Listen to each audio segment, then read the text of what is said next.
All right, let's go. The leather seat is still warm from the last man who sat there, and you haven't even started the engine yet.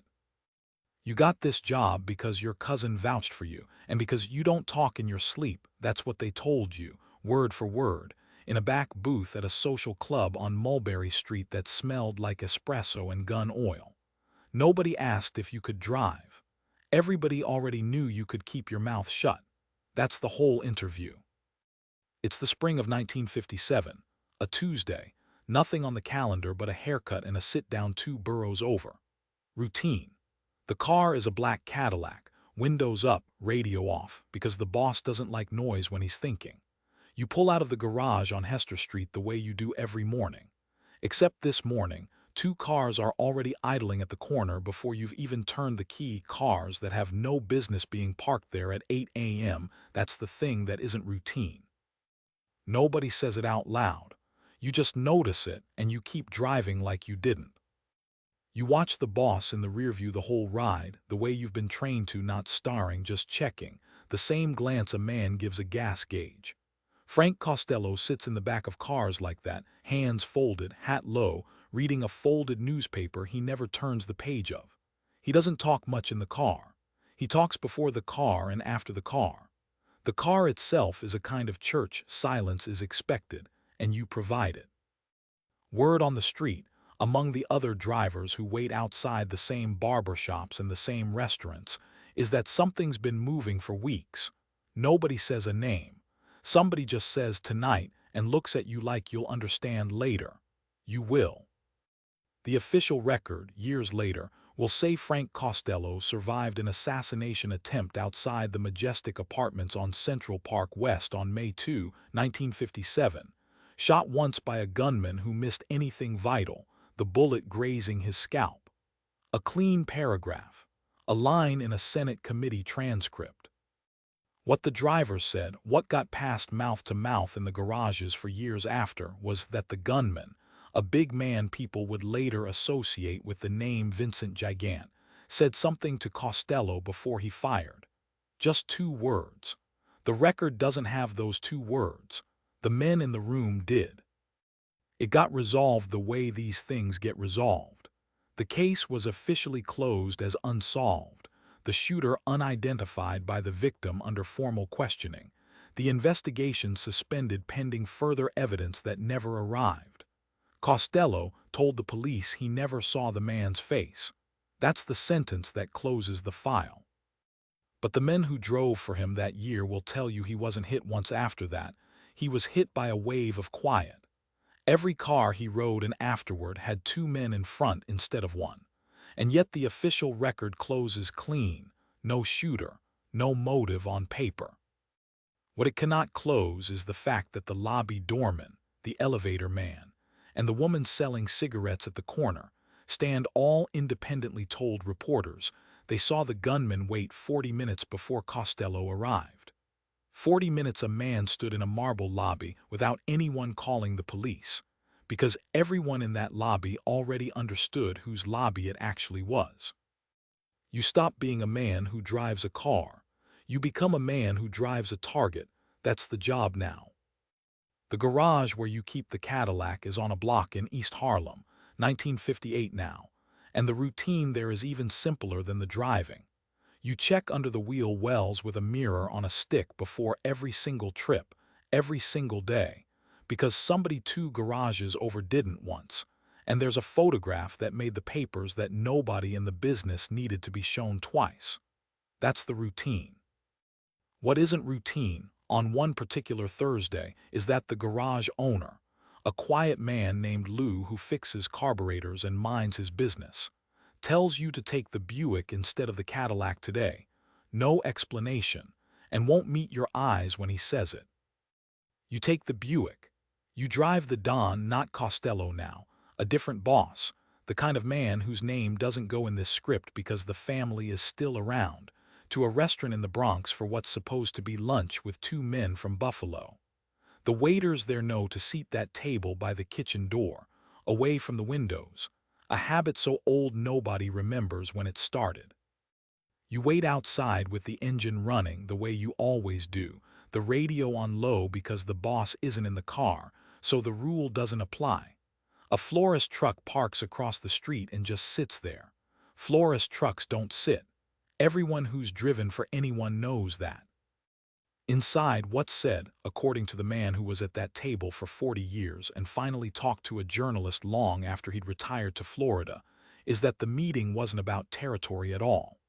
It was about a man neither side wanted dead, and how to let him live a little longer without either family losing face over it. Nothing about guns. Nothing about debts.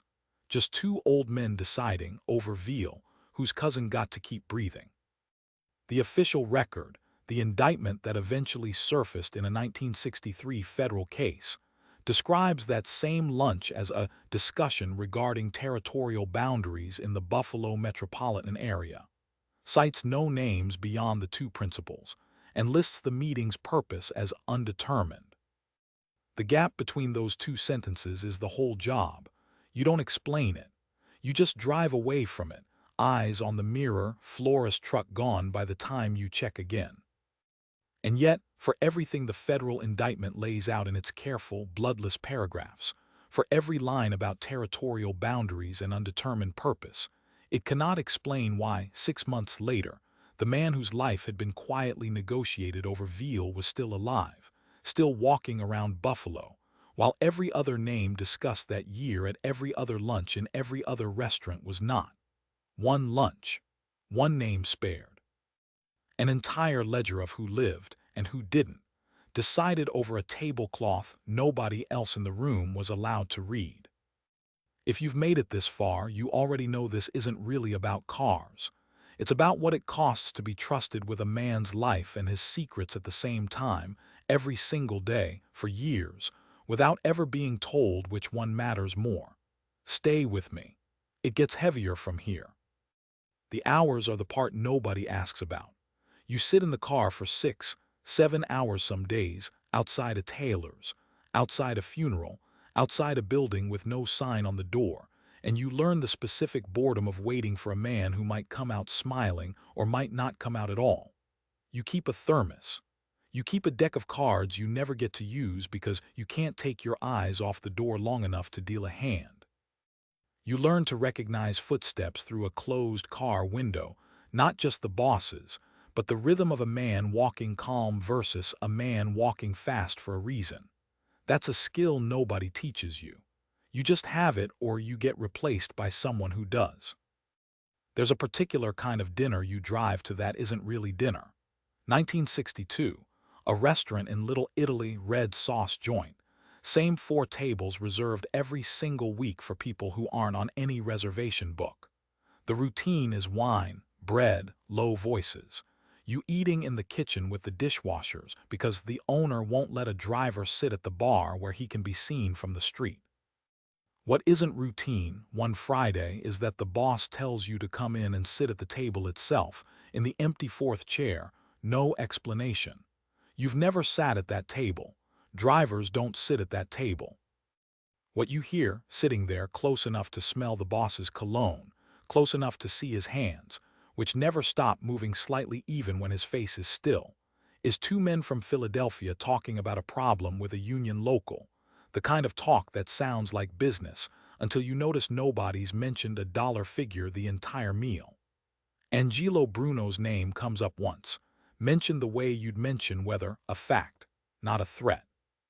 The official version of that period, the one that eventually made it into a 1980s Organized Crime Commission report, characterizes meetings like this as discussions of labor relations matters, affecting dockworkers' unions along the eastern seaboard, with no individual conversations recorded, no attendees named beyond titles. What the men at that table actually said to each other, the specific names of 3 shop stewards who needed convincing, the specific bar where the convincing would happen, never appears in any government filing anywhere. It only exists in the heads of the men who were there, and in yours now because you were sitting in the 4th chair when it happened. But the commission report, careful as it is, dry as a contract, cannot account for why the union election that followed 3 weeks later went exactly the way the men at that dinner table predicted it would, down to the margin. It cannot account for that, because predicting an election isn't a crime on paper. It only becomes one if somebody admits how. 3 shop stewards, 1 bar, 1 dinner. One outcome that matched a prediction made over bread and wine before a single vote was cast. You stop being just a driver around year 5. You become something the family calls a made guy who drives, which is its own category, half soldier, half furniture. And the night you're inducted is a night you'll remember in pieces forever because of how ordinary the room looks while something enormous happens inside it. It's a basement on Arthur Avenue, 1964, folding chairs, a card table with a gun and a knife laid across a saint's picture, 6 men standing in a loose circle who you've driven 100 times and never once spoken to as equals. The routine beforehand is that everyone shows up separately, parks blocks away, walks the last stretch alone. What isn't routine is that they call your name before they call anyone else's, which means something, though nobody tells you what. You stand where you're told.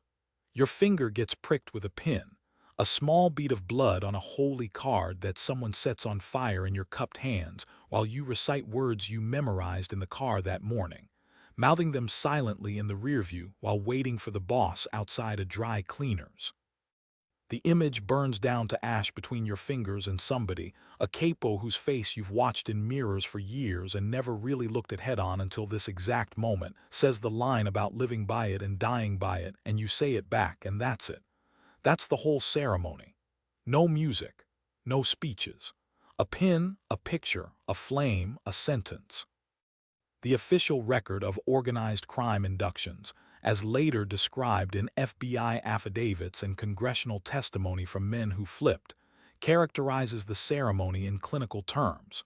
A ritual oath-taking establishing formal membership, corroborated by multiple independent informants, used as evidence of association in federal prosecutions.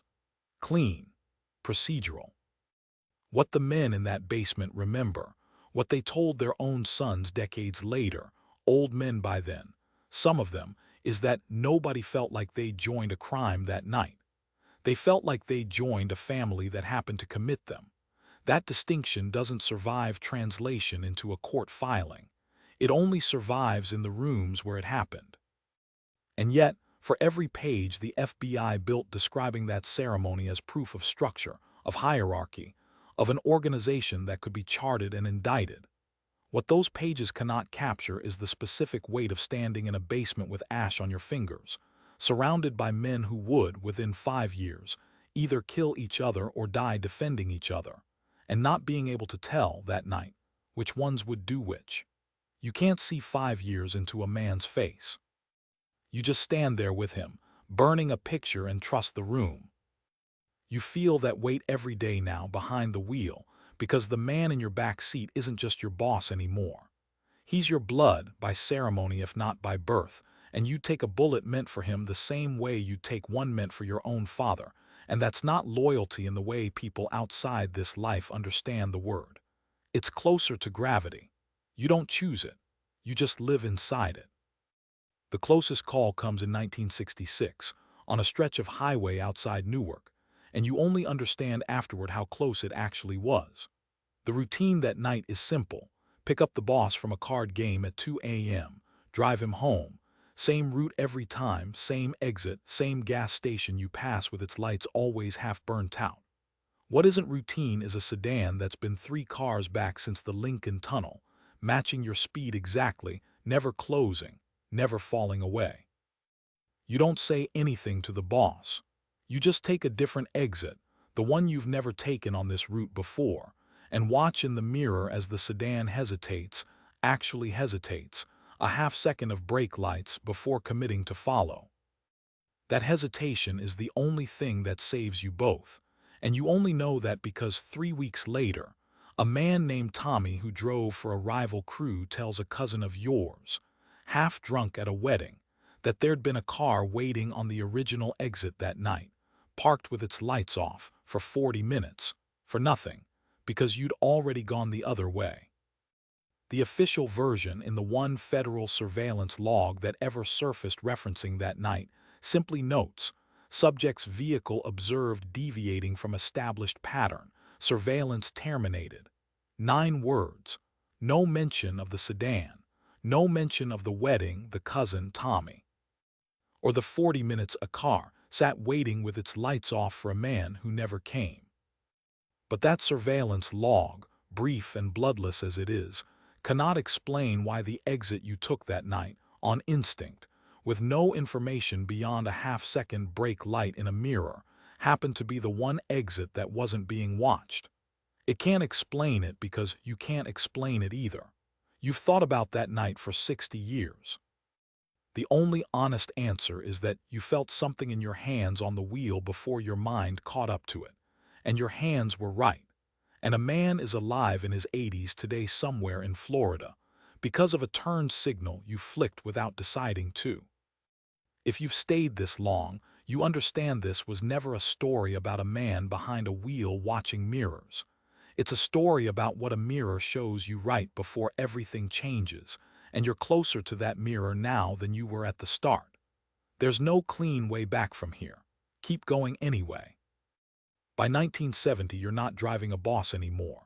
You're driving a decision, and the decision is whether a man named Sal, a capo who's been skimming from a card game that isn't his to skim from, gets a conversation or gets nothing at all. You're not in the room where that gets decided. You're in the car outside it, engine off, hands on the wheel, waiting for 2 men to come out and tell you where to drive next. That's the routine for this kind of night. Silence, patience, no questions asked before, none asked after. What isn't routine is that one of the 2 men who comes out afterward isn't Sal. It's someone wearing Sal's coat. You drive that night without asking a single thing, because asking is the one thing you were trained out of years ago, back in a basement with ash on your fingers. The man in Sal's coat sits where Sal used to sit, says nothing, and you drive the route you'd drive for anyone, past the gas station with the half-burnt lights, past the diner that's open all night for nobody in particular, and you let him out 4 blocks from where Sal actually lived, because that's what you were told to do, and you don't think about why the address was different. You think about the road. The official account, the only one that exists, comes decades later from a cooperating witness in a 1980s racketeering trial, who testifies in flat, procedural language that an individual associated with the family was reported missing in the spring of 1970, and that no body was ever recovered, and that the case remains officially unsolved, closed for lack of evidence. The witness doesn't mention a coat. The witness doesn't mention a driver. The record simply ends there, the way these records do, a name, a date and absence, no further information available. What you remember, what you've never told anyone, not your wife, not a priest, not the federal agent who once tried to flip you with an offer of immunity you turned down without blinking, is the weight difference in the back seat that night, getting in versus the weight of the men who'd ridden in that seat 100 times before. You felt it. You didn't say anything. You drove the route. That's all you did. That's all you'll ever say you did. And yet the official record, satisfied with its missing persons file and its unsolved case number, cannot account for the 4 blocks. It cannot explain why a man who supposedly vanished was dropped, according to your own memory, at an address that wasn't his 4 city blocks from his actual front door, in a neighborhood he had no family in, no friends in, nothing in, except whatever was waiting there for him. 4 blocks is nothing on a map. 4 blocks is everything in a story that has no ending anyone will admit to writing. You drive home after nights like that and your hands shake exactly once, on the steering wheel alone, parked in your own garage, engine off, before you go inside to a wife who has long since stopped asking what kind of night it was. She knows the kind. She married into knowing the kind. You sit there until your hands stop and then you go in and you eat dinner and you are, for the rest of that evening, simply a man who came home late from work. That transition, from the 4 blocks to the dinner table, is the part of this life nobody outside it can understand, and the part everyone inside it has to master or lose their mind trying. The last drive, the one that ends it, that makes you walk away from the wheel for good happens in 1974, and it isn't dramatic the way you'd expect an ending to be. The boss by then is old, slower, prefers a quiet house in New Jersey to restaurants with reserved fourth tables. The routine, every Sunday, is church, then his sister's house for lunch, then home. Nothing has varied in 3 years. What isn't routine this particular Sunday is that he asks you to pull over 2 blocks before the church, gets out, and tells you, for the first time in 17 years of driving him everywhere, that he'll walk the rest of the way alone. You watch him walk. An old man in a good coat taking his time, nobody beside him, nobody behind him, for the first time since you've known him willingly unguarded in the open air. You don't follow on foot. You're not told to. You just sit there with the engine running, watching a man who has spent his entire adult life surrounded by other men's eyes finally choose, on a quiet Sunday, to be alone in public for 2 blocks. The official record of that period, what eventually surfaces in his own obituary 6 years later, written by a local paper that knew exactly who he was and exactly how much it could safely say, describes him only as a longtime area businessman, survived by family, predeceased by associates, services private. No mention of 17 years of cars. No mention of 2 blocks walked alone on a Sunday morning that meant, to anyone who'd driven him, that something in him had finally decided he was done needing to be protected, or had simply stopped caring whether he was. What you remember, the thing the obituary will never hold, is that he turned around once, halfway down the block, and looked back at the car, not at you, just at the car, like he was checking that it was still there, the way a man checks a door is locked after he's already walked away from the house. Then he kept walking. But that obituary, 2 clean paragraphs in a local paper, cannot hold what it means to watch a man you've protected for 17 years choose, on an ordinary Sunday, to need you a little less than he did the day before, and to understand watching him shrink down that block, coat collar up against a wind that wasn't even cold, that the whole architecture of your life, every mirror check, every alternate exit, every silence in every car, had been built around a man who was now, quietly, deciding he didn't need the architecture anymore. 2 blocks, one old man walking them alone. An entire life behind the wheel ending not with a bullet or an arrest, but with a man simply turning to check that the car was still there, and then not needing to check again.